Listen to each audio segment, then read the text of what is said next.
Richardson, and I'm here for our weekly live coaching session.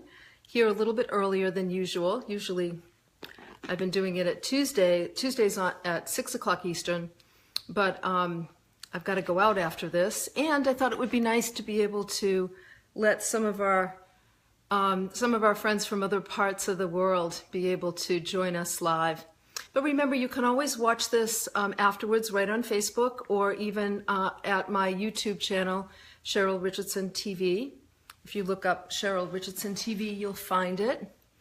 So for those of you who don't know me, I'm a coach. I've been coaching since the mid-90s, and I've worked with all kinds of people all over the world, helping them to improve the quality of their lives.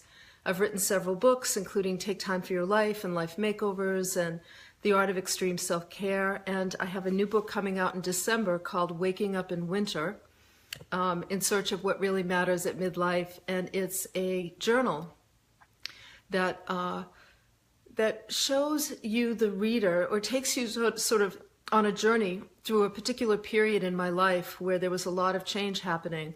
So instead of telling you what you need to do in order to improve your life, I actually show you what it means to live a conscious life. So that'll be out in December, and you'll get to hear more about it as the time moves closer. Hi, everybody joining. Valentina and Donna and Sheila, Ginny. Hi, Josephine. Thank you. Thank you. I'm glad you're here. And Jessica and Melissa and Stephanie and Ev. Hi, Ev. Welcome. I remember you, Ev, so fondly. Carmen. You're very welcome, Carmen, and I'm so happy to be here with all of you. And Catherine and Mark. Hi, Mark, and Sandra and Dee. Welcome. So you can get your questions ready. You can go ahead and post them in the comments section, and I'll scroll back through and read them and do my best to answer your questions. And then, as always, at the end of Facebook Live, once it uploads, I will go ahead and repost any of the resources that we talk about during the hour today. I'll go back in and, oh, thank you. Olga says, please adjust the camera. You have too much headroom and your face is being, let's see, is that better? I don't know if that's better or worse. No, that's more headroom. I mean, yeah, more headroom, isn't it? So yeah, let's see. Hold on, Olga. Thank you for letting me know. And just so you all know, I don't know if you know this, but you can go ahead and if you swipe to the right, at least on an iPhone, if you swipe to the right, you will you'll get rid of all the comments, and it won't be in the way of our conversation together. So I hope this is a little better, and thank you for letting me know that. It's always good to get feedback. All right. So before we get started with your questions, I'm going to give you some time to post a few. I wanted to say that last week's blog that I wrote on Sunday, usually every Sunday morning I write a blog. Sometimes I rerun a blog that I've written from the past, but a lot of times I write a blog. It's kind of my way of publicly journaling the experience that I'm having in my life. And so this past Sunday, I wrote a blog, but I also included a blog that I had written about my dad when he was still alive. And he was in the hospital. He had had a heart attack. He was recovering, and he talked about how he needed to change his perspective while being in the hospital. Instead of feeling like, oh, the food is horrible and I'm getting poked and prodded all the time, this is a horrible place to be, because he knew he was going to be in there for a while, he decided to imagine himself as a king, being waited on and having his sheets changed and people feeding him, taking good care of him, tending to him. And, my dad was like that, very, very strong-minded and resilient, and so much the optimist, such an optimist for the most part. And so anyway, I was thinking that today Michael and I are, this week actually, started last week, we have construction going on in our home. We have a leak in the shower of our master bath, which is in the middle of the house. And so we can't sleep in our bedroom. We can't use our bathroom. It's a his and her bathroom. And there's dust everywhere. And poor Mr. Poupon, my dear cat, has to get locked in a room while the workers are coming in and out of the door because I'm afraid he'll get out. And in the middle of it all, when I was really, there was like one day where I thought, I'm going to curl up in a ball and just have a good cry for the whole afternoon. It was just really stressful. I decided instead to, I just happened to be going through some blogs to just identify some that I was going to repeat. And I came across the blog I wrote about my dad in the hospital that day. And it was one of those moments, you know, we all have them where it felt like divine grace. I thought, oh gosh, I remember this story. I remember this conversation with my dad. I needed to read this right now. And so many of us are going through, I mean, life is about challenges. Sorry, it just is. And it presents us with opportunities to grow and evolve all the time. And life can be really hard. There's just a lot of hard things going on in the world. And when we shift our perspective and begin to really look for what's good about our lives in the midst of tragedy or in the midst of challenges. Like, for example, you know, I said to my husband, we have a master bath and a master bedroom. We have more than one bedroom. How blessed are we? You know, this is a first world problem. And as difficult as it's going to be, we're going to make the best of it. And we are making the best of it. And so regardless of what you're going through, not regardless, I don't want to discount it in any way because I know life can be difficult. That said, I think it's so important to really look at how we can shift our perspective to a place where we maybe are filled with gratitude or we see the opportunities. You know, I feel like I'm always working on my inner life, right? Always trying to grow and evolve as a person. And so I'm going to see my outer world, this construction going on in the home, as merely a reflection of the inner construction that's going on right now in my own life. And the end result will be beautiful. That's the vision that I'm holding. And so maybe you can hold that vision too, where whether you're dealing with job loss or depression or a difficult relationship or financial fears or being afraid of change, any of those things, maybe you too can decide that there is construction going on in your life. And at the end, it will be beautiful. But that right now, it's a little dusty and a little noisy and a little uncomfortable, or maybe a lot uncomfortable. But when you're committed to growth and when you're committed to the evolution of your own soul, when you decide to take on whatever happens in your life and use it to make you a more evolved human being, something beautiful does come out of it in the end. May not be what you want, but chances are it'll be even better than what you imagine. So anyway, that's how I thought I would start today. I see your questions are coming in. And let me see here. I'm going to go back. Whoops. Let me go back in time. Back in time. Isn't that funny? And start looking at your questions. Hey, James, it's good to see you too. So I'm going to go back to the beginning and see if I can start with some of the earlier questions, just to kind of honor those of you that posted early. And let's see.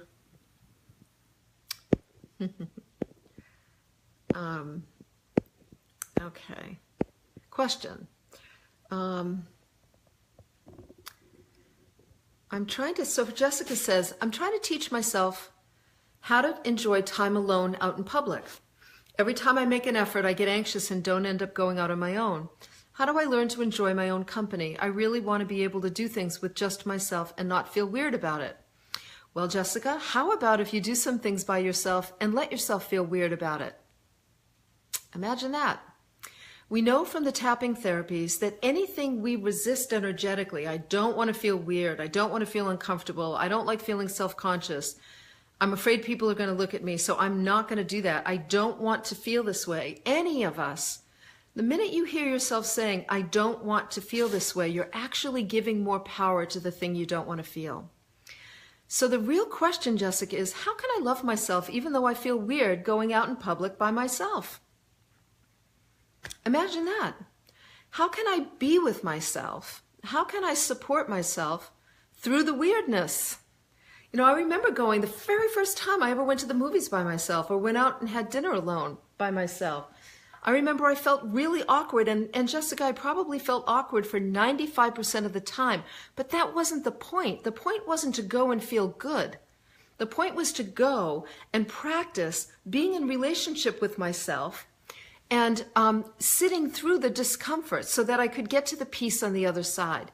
So that even if the last 5 minutes of a meal out on your own by yourself, let's say, you have that experience of being proud of yourself for accomplishing this, for feeling, I don't know, kind of special, or like, wow, I'm really glad I did this. Even if you have that for 5 minutes, it was worth the other 95% where you felt uncomfortable. So let yourself practice. This is true for any of us. Any of the things that we're afraid of, any of the things that feel uncomfortable. I mean, here's the thing. You can't grow unless you're willing to face change and to face discomfort. You're either growing or you're dying, people. Really, that's ultimately what's happening here.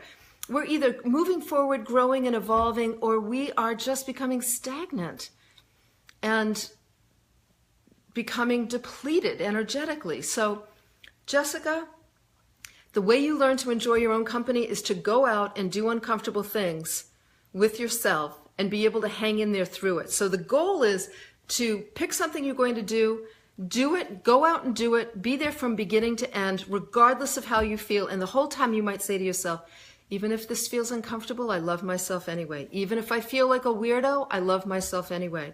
You know, when I was doing the Oprah show for a year, halfway through that show, Debbie Ford said, when I said to Debbie, oh, do you think I'll ever reach a point where I'll feel comfortable and I won't feel self-conscious or like nervous? And she said, well, what do you think you're nervous of? And I said, well, I feel self-conscious about what other people think. And she said, no, you don't. She said, you actually feel self-conscious about what you think. You're afraid of how you're going to beat yourself up or how you're going to speak to yourself after you've done something. So I created this mantra, even if I suck, I'll love myself anyway. That's really what I told myself. Even if I suck, I'll love myself anyway. That's what I decided to do. So I ended up, every time I did an Oprah show, if I felt uncomfortable, I would say to myself, even if I'm uncomfortable, I'm going to stand by myself. I love myself anyway. And sure enough, there were times where I was talking and I completely forgot what I was saying. And in the past, I would have beat myself up, but instead I heard myself say, it's all right, sweetheart. Even if you suck, you'll love yourself anyway. So even if I feel uncomfortable being here by myself, I'm going to love myself anyway. And that's going to pay big dividends, I promise you, in a whole bunch of areas of your life, Jessica. So good luck to you, and I look forward to hearing what you do. And Leanne, that's the same thing. How do you face fear, making changes in your life, like a new job or a new house? You face it. Even though I'm afraid, I love myself anyway. That's what we use with the tapping. The karate chop spot. Even though I feel afraid about starting this new job, I love myself anyway. Even though I feel scared about moving, I love myself anyway. How will we become truly supportive, cheerleading presences in our own lives as we make changes? And start with small changes. If you feel really overwhelmed by fear, start with small changes. Don't change your job or don't move into a new house. Start by doing something more manageable, something that feels less threatening. All right, let's see. Yes, Carmen, I do care about all of you. That's why I'm here. Teresa. Cheryl, might you have any advice about overcoming shyness? Well, again, Teresa, it's a similar thing. How about embracing shyness? Teresa, you might be surprised to know that when I was a young woman, I was really shy, phobically shy. If I were in a restaurant and I had to go to the bathroom really, really, really bad, I would hold it before I would get up to go to a bathroom and draw attention to myself. That's how shy I was. And I still, it's funny, even though I speak and I've been in front of thousands of people, the reality is that I'm really a kind of a private, shy person. But in my work, what I do my best to do is to stay focused on the people that I'm serving. So I think about the people who show up to a Facebook Live or show up to a workshop or a retreat or a speech. And I know that there are some people in that audience who are afraid and people who are dealing with difficult, the ending of relationships, or people who have lost a loved one. And sometimes you can even do this too as you go out into the world. You know, there are human beings all around us with the most remarkable stories and the most challenging life situations that we never know because we don't speak to them. But I find that if I hold that in mind when I'm doing things when I normally feel shy, I'm less concerned with me and how I feel and more concerned with my interaction with the world. So, and Teresa, the way I overcame my shyness, or the way I embraced my shyness, I saw it as overcoming it back then. I joined Toastmasters, which was is an international speech club. I was actually dragged there by a friend who knew I was shy and said to me, "You need to come to this speech club with me." And I tried to avoid it as long as I could until she literally dragged me there. And I went to Toastmasters, and I probably went 3 or 4 times and never said a word. I just didn't say a peep. I was there, and I was just listening to people give little speeches. And probably at the 4th or 5th meeting, they had something called table topics, where they just threw out a topic, and you had to stand up and speak about it. And I stood up and I spoke about it. For like 1 minute. It was a 1-minute speech, but I was so proud of myself afterwards, which is what I was saying to Jessica earlier. I thought, my goodness, I felt like I could maybe do this. And I kept going back. And little did I know that that would prepare me for a lot of what I was meant to do in the world, teaching. If you had asked me back then, Teresa, if I would have ever been teaching, I would have thought you were out of your mind to be up in front of people. But that really helped to join Toastmasters. So look for something that you could do that would challenge you in a palatable way, in some way that doesn't feel life-threatening, certainly.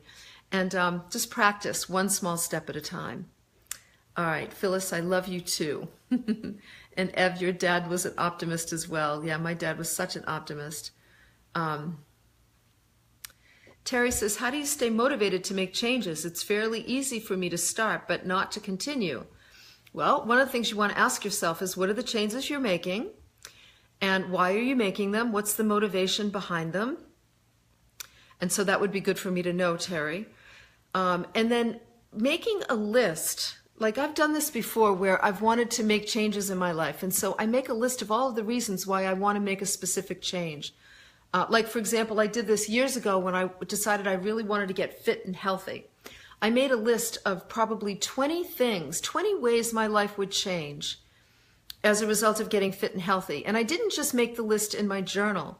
I actually typed it out and had the sheet laminated.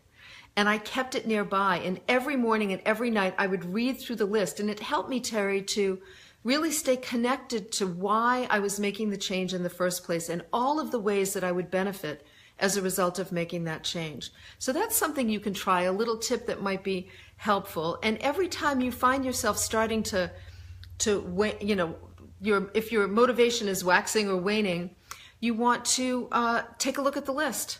The other thing that I think is incredibly helpful is to connect with somebody else who wants to make changes and support each other. Make a point to meet with each other or connect with each other at least once a week, maybe every other week. But if you want to do it really well, decide that here's the 3 changes I want to make. You pick somebody you want to partner with, and there may be somebody here in this community. We have people every week connecting with one another. Find somebody that you want to partner with, and everybody can look. Terry Avila, look for her post, and if you want to maybe have a Skype partner or a telephone partner, find somebody that you could partner with, make a commitment, talk about the change you want to make a commitment for 3 or 5 actions that you'll take over the next month, and then support each other on a week-to-week basis. That's how I got myself going in my business very early on. It's also having my friend go to Toastmasters with me was a way that I overcame my shyness, or a way that I really embraced my shyness and kept showing up at the meeting. So you can do that as well, Terry. And I think that that would be a really terrific way to stay motivated. Support. We need each other, people. Us human beings, we need each other. I love that, Ginny, that you keep a gratitude jar. That's so smart. There's so much science coming out now, research about what gratitude does to the body and the mind and the heart and our relationships. So it's a smart thing to do. Amy says, I'm an entertainer who hasn't made much money since the crash and I really love to travel. Any thoughts on how to make that work, whether in this career or something else? Can you tell me what kind of an entertainer you are, Amy? I don't know. Maybe you can post something to let me know. And so I guess the first thing I want to say is, when you say, I haven't made much money since the crash, I wonder why. The economy has definitely grown. So I'm wondering if there's some kind of a belief that was formed after the crash, or if something happened internally that if you made that experience mean something, which a lot of people did, by the way, Amy, if you made that experience mean something that is influencing your ability to make money now, like that's the first thing I'd be looking at, because we could brainstorm ways for you to make money and travel, and we could talk about that. Face painting, is that what you said? Let's see if that's true. There we go. Face painting, balloon sculpting, belly dance, hula, singing telegrams, fire eating, fortune telling.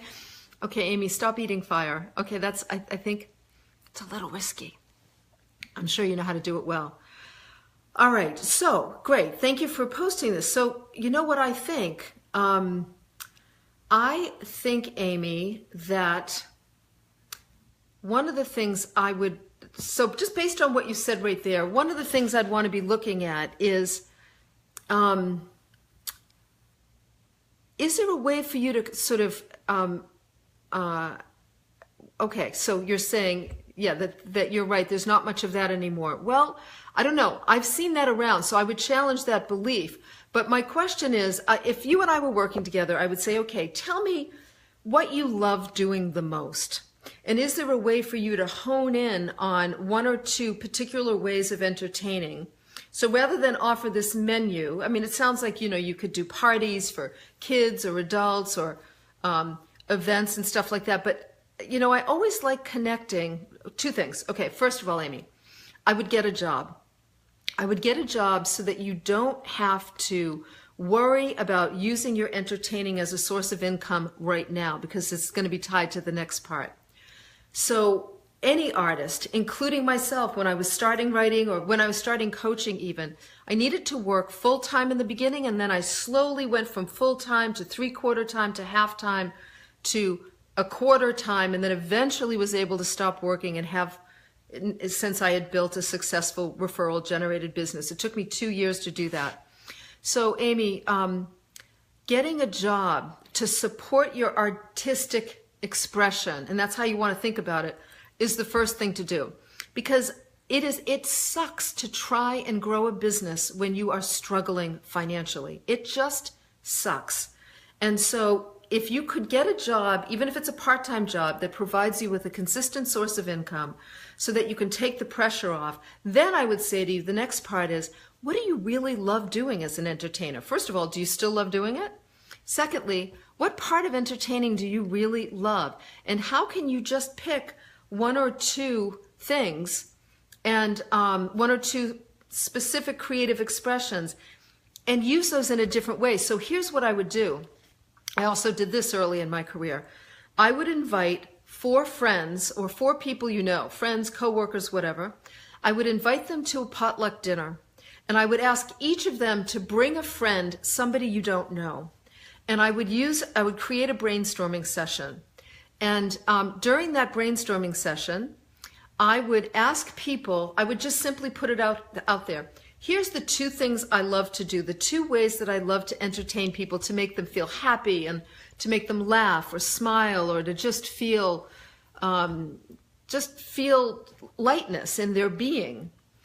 And I'm trying to come up with unusual and creative ways to express myself creatively in that way. And then you have to be quiet.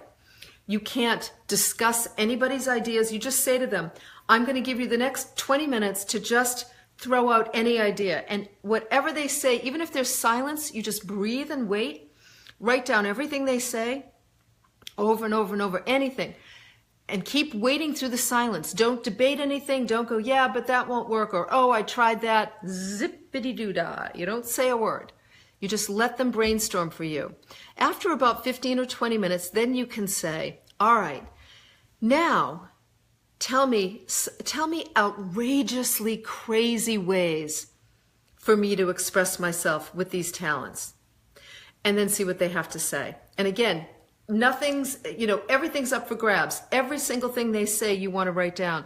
Anytime I've ever been in a brainstorming session or facilitated a brainstorming session, I have received at least 10% of the ideas are ideas that I could actually use or that clients could actually use to make a fundamental difference in the way they grew their business or expressed their business or made more money or whatever it might be.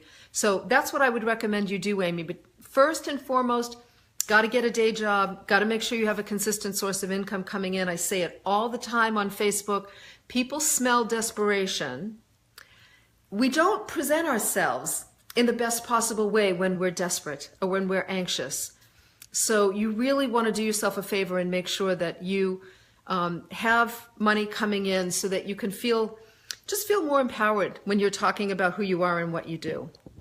Okay, let me go back to, let's see, some other questions here. Oh, Susan, I'm so glad that last week's coaching about don't decide yet is working out for you. Sometimes the best decisions we make is no decision at all. I'm not going to decide.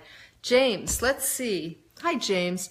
Good to see you too. Okay, so I have a quick question, James says. It's sort of a challenging one. Of course. I'm in the process of planting a church, and there is a gentleman that has wanted to be involved with the plant. It came out that he is a registered sex offender. It was something from 20 years ago. I don't understand what you mean by planting a church. Do you mean like actually planting? My co-plants freaked out and wanted to ban him from the group. Not everyone, but a few of the leaders. There are no children. Okay, so then you got cut off, James. Yeah, you know what? I'm going to pass on that because I can't read the whole thing. And that's a tricky one, you're right. And that's probably, without having the details, I don't feel like I can really, first of all, I don't understand planting a church. And I don't see the rest of your questions, so it's really hard for me to address it. So I'm going to move on here.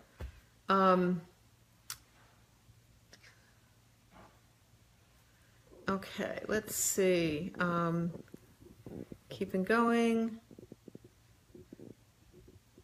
Okay, Jen says, we're taking a family vacation next week that is much needed, especially for me. I have 2 teenage boys that are used to mom keeping them busy with activities, but I really need to recharge and renew on this vacation. Need some ideas on how to create space for myself while still making sure the family trip goes well. Okay, Jen, here's what you do. You ready? You want to go to your 2 teenage boys. You want to turn this around on its head. You want to go to your 2 teenage boys and say to them, we'll call them Joe and Sam. Hey, Joe. Hey, Sam. Listen, I have a challenge for you guys.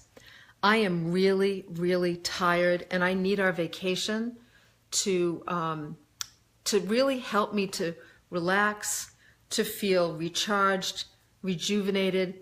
And so I would like to put the 2 of you in charge of my self-care. I want you guys to come up. I'm going to give you permission to come up with creative ways for me to be deeply relaxed, to experience peace, to be able to sleep, to rest.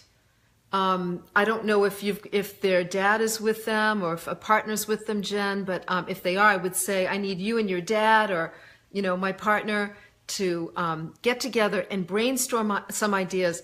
My goal is to just, at the end of this vacation, feel like I've had a year off, and I know you guys are up for this challenge. So don't even tell me what you're doing. You can just talk about it. You can make a plan.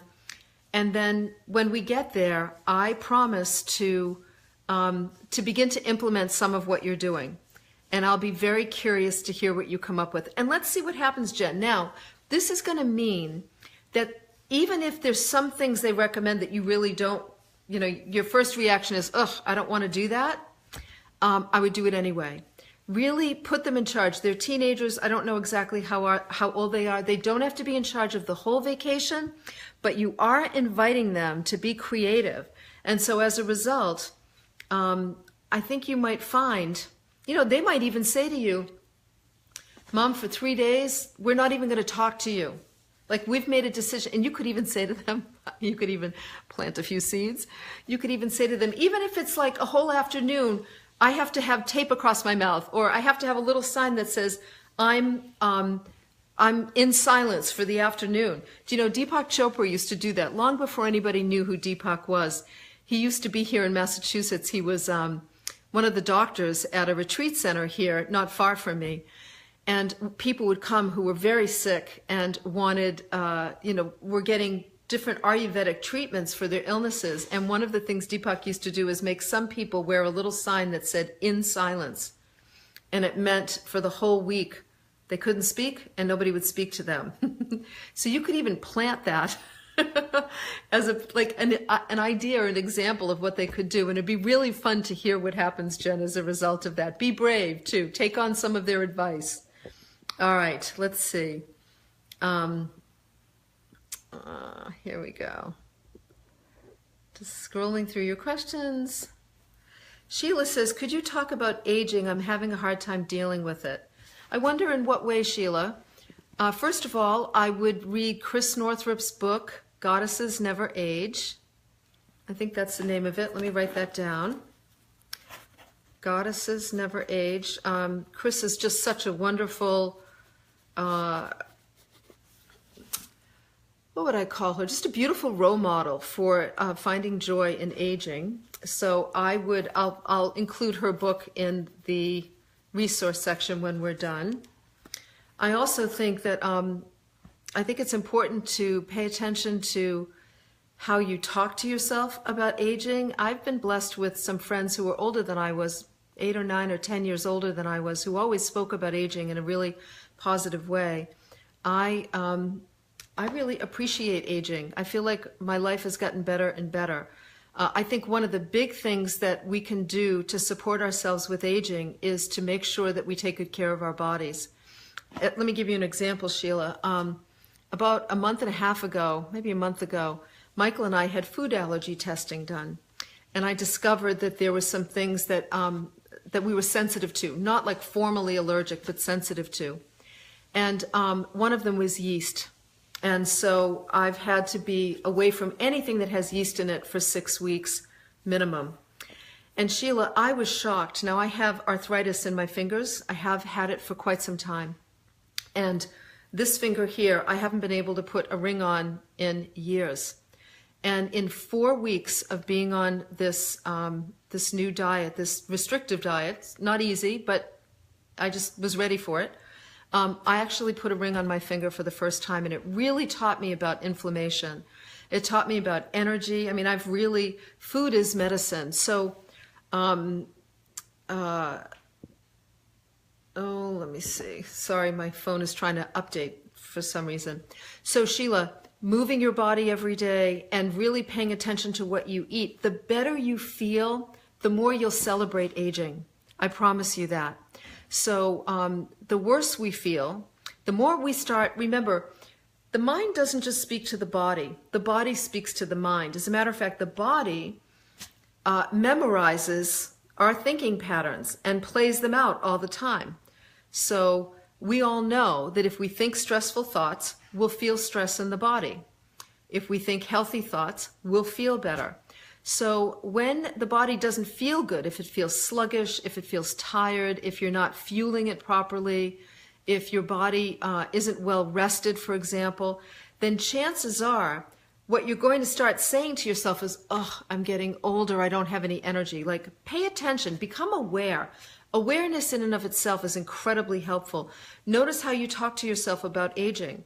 Do you catch yourself saying, oh, my knees are bothering me? Well, it's because I'm getting old. Oh, I hear people do this all the time. And like I hear strangers do it and I want to stop them and go, excuse me, don't talk about yourself that way. It doesn't have to be like that. Now, I'm not suggesting we're not aging. We are. I am. I'm glad I'm growing wiser. I have a lot more experience. I don't care about as many things as I used to, the stupid things that really didn't matter. Do I have less energy? Yeah, I do have less energy than when I was 25 or 30, but I'm stronger than I've been in many, many years because I take care of my body. And so, and I'm always telling myself, every year that goes by, I get better and better, happier, stronger, more fulfilled. And it doesn't mean that life's easy, but boy, I'll tell you, I know how to handle it a lot better. The time it takes between now, a difficult situation and recovery is much shorter because of the wisdom that I've gleaned from making my own personal growth a priority. So, and my own health a priority, emotional and physical and spiritual health. So, Sheila, you could start with 10 minutes a day of silence and just begin to notice the thoughts. Pay attention to the thoughts you think related to aging not being a good thing. Just the fact that you pay attention to them, and by the way, any of you can do this about anything that's bothering you. Just paying attention to how you think about the things that bother you will make a huge difference, because you'll start to catch yourself when you start giving yourself messages about aging not being a good thing. And read Chris's book. I think that that will be incredibly helpful as well, Sheila. And I'll post it in the resources section. I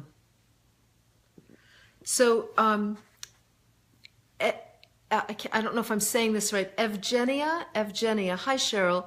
We got into a car accident last week and we had babies in the car. Everybody is okay, thank God. What is the universe trying to tell me? Well, first of all, I have no idea. It might just be that you got in an accident. So let that always, sometimes life just happens. What really matters to me is that you're taking good care of yourself. That, if I were in an accident, I would want to be doing some energy work. I might go and see a Reiki practitioner, polarity practitioner, even massage therapist, somebody especially who works with energy, who can just help restore the energy. Tapping can be very great for that, the tapping therapies that you've all seen me do here. And talking about it, talking about the experience. I don't always automatically go to that place that the universe is trying to, give us a message. It doesn't mean it's not, but I just want to be mindful of the fact that sometimes we can just set ourselves up to kind of get into a blaming position or to feel like somehow we caused this thing. And so I just want to caution against that. The question you want to ask is, okay, this is what I want to say. Instead of, what's the universe trying to tell me? The question you really want to ask, Evgenia, is, how can I take extremely good care of myself and my babies over the next 30 days as we recover from this accident? Because an accident is traumatic, whether you're hurt or not, it's traumatic. So that's the question I want you to. So let's just pretend that the universe is giving you an opportunity to practice even better self-care. How can I take extremely good care of myself today? How can I take extremely good care of my babies today? That's the questions. Those are the questions that I'd be asking. Okay. You're welcome, Jenny. Let's see.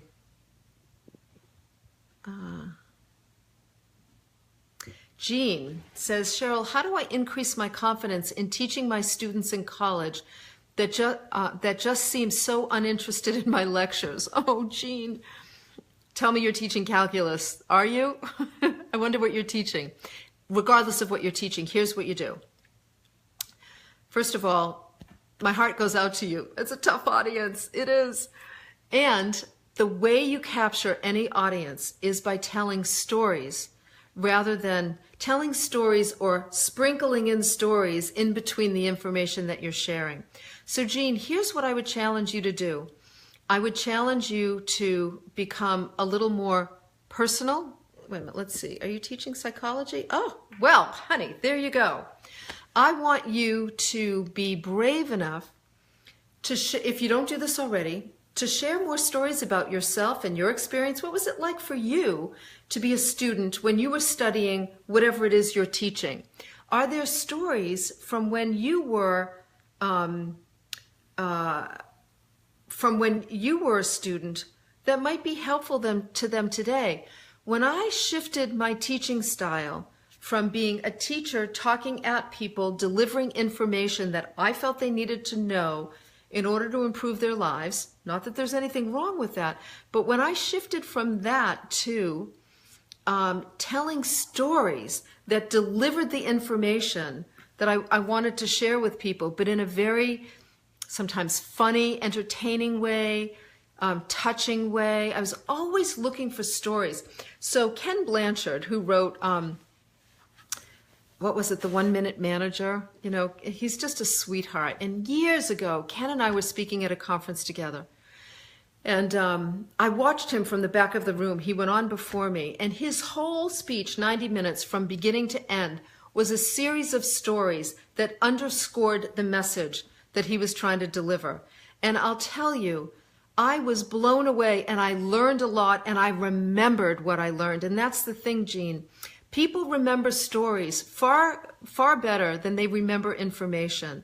So I think stories about yourself, stories about colleagues, stories about things that you read in the news, stories about what it's like to be a student, stories about students you've taught maybe in the past, always respecting confidentiality. The more you can weave stories into your teaching, the more powerful it will be. And I promise you, they are absolutely going to start to fall in love with you. And if you do it well and you really make it a point, before you know it, you're going to become one of the popular teachers. That's what I predict, Jean. I really do. I suspect that could happen. Okay, let's see. Good luck to you with that. I'm going to go back and just look here. Great, Terry. I'm glad you'll do that.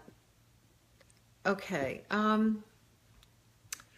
So Nada says, any recommendation for a support group that I can join? I'm ending a 21-year marriage, going through a lot, I bet. I need to be around people who are doing self-development work, who can relate to what I'm going through. Thank you.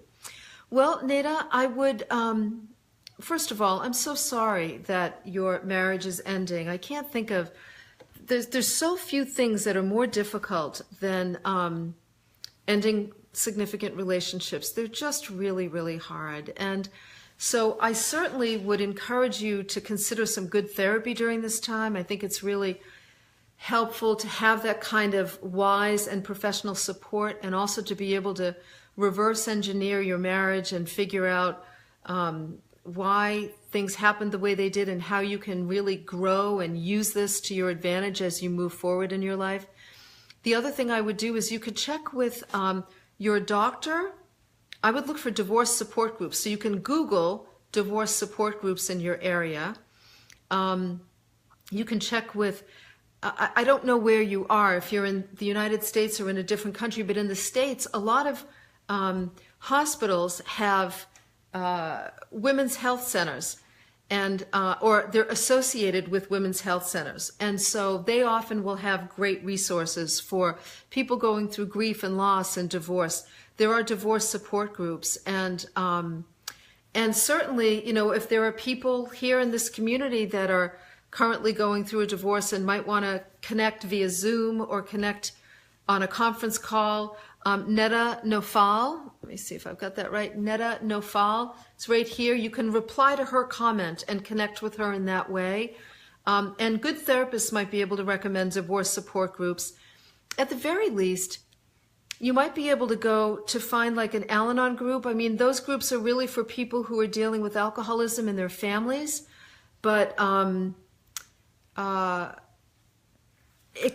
are so many groups around, and they're free, and maybe even just sitting in a meeting could be incredibly helpful. And I'm also just making a note here. Debbie Ford wrote a book called Spiritual Divorce, which was, I think, one of her best books.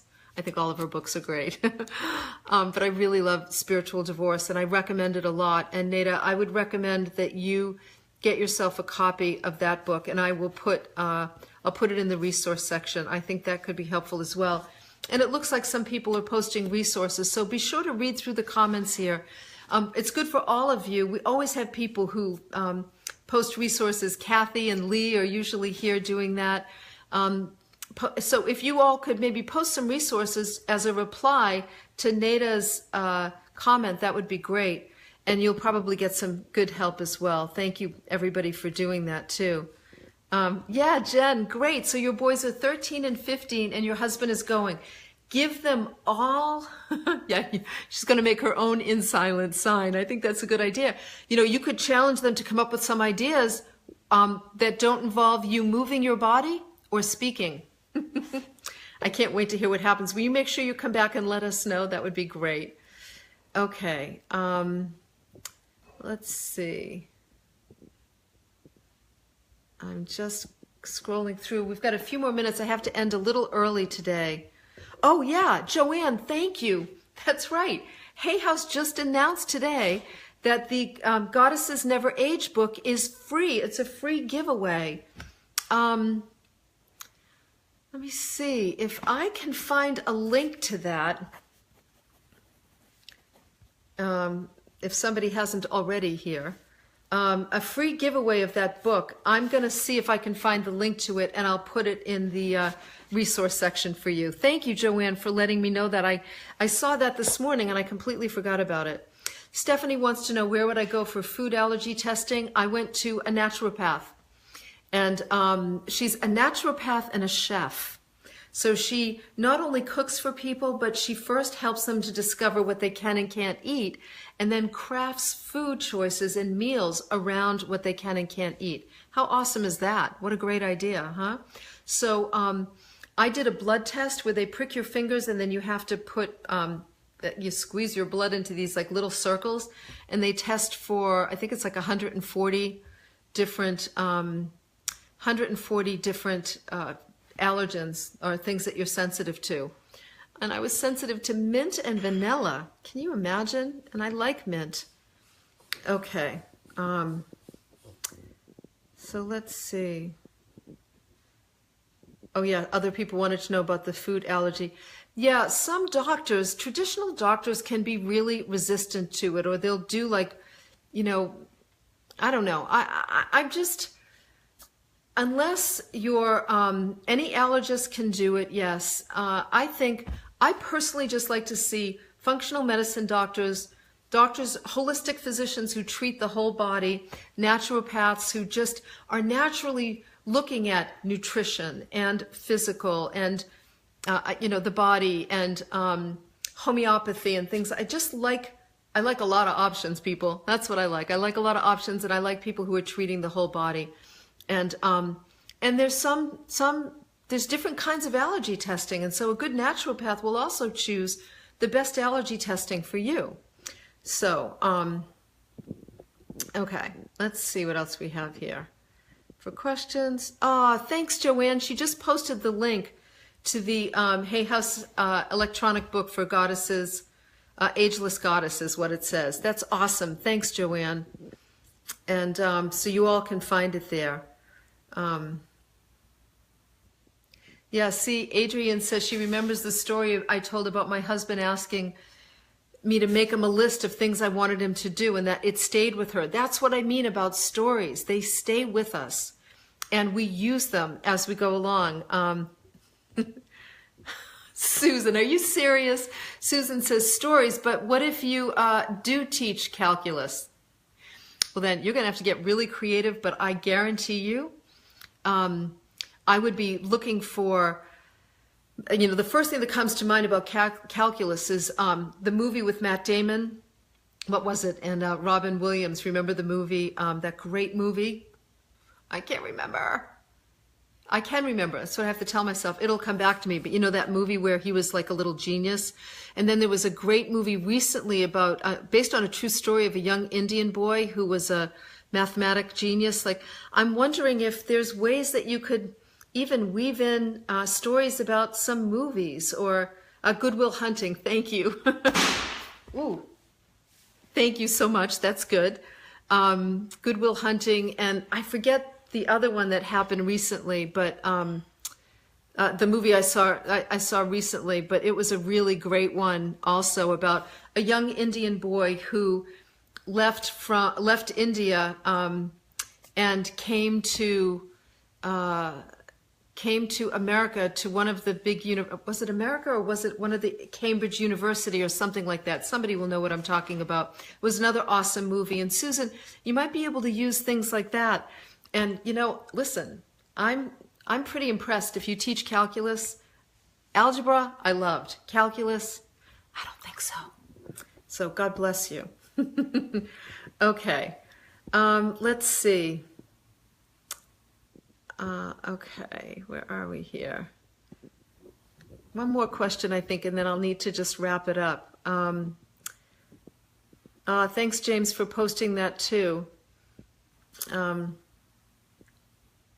Stephanie, that's great. You've lost some weight with the last advice. Good for you. So Wendy says, hi from South Africa. Hello. I'm interested in becoming a life coach. Do you know what the best avenue would be for me to obtain the qualifications in my part of the world? Fortunately, Wendy, there's a lot of training that's actually done virtually, but the first thing I would say to you is to get yourself a coach. I would hire a coach and work with the coach for 3 months to just talk about the process of becoming a coach. Get the experience of being coached around this idea of becoming a coach so that you really learn what it means to get trained, start a business, apply what you're learning to your own life. You can go to the International Coach Federation. I'm making a note. I'm going to put that in the resource section, coachfederation.org. They provide a credentialing process for coaches, and they also certify training organizations.